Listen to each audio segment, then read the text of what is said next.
J. Edgar Hoover went to war at the age of 22 on Thursday morning, July 26, 1917.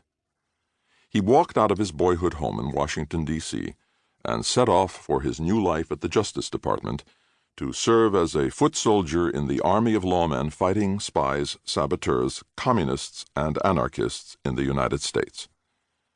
America had entered World War I in April. The first waves of her troops were landing in France, unprepared for the horrors that faced them. On the home front, Americans were gripped by the fear of sabotage by German secret agents.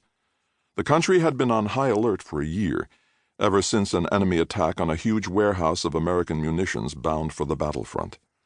The blast at Black Tom Island, on the western edge of New York Harbor, had set off 2,000 tons of explosives in the dark of a midsummer night. 7 people died at the site. In Manhattan, thousands of windows were shattered by the shock waves. The Statue of Liberty was scarred by shrapnel. Hoover worked for the War Emergency Division at the Justice Department, charged with preventing the next surprise attack.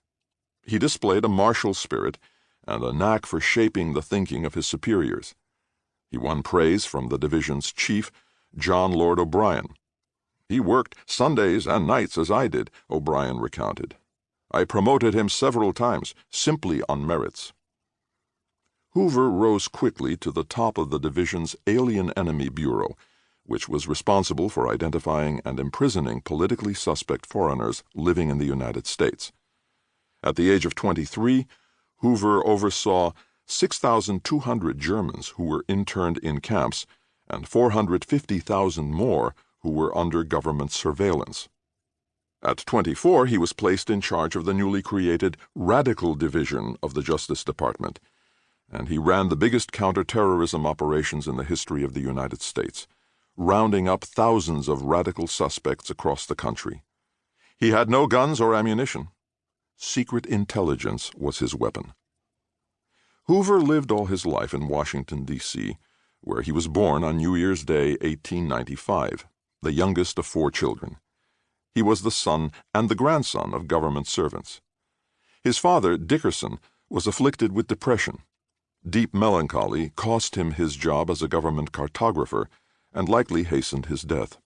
His mother, Annie, was doting but dour.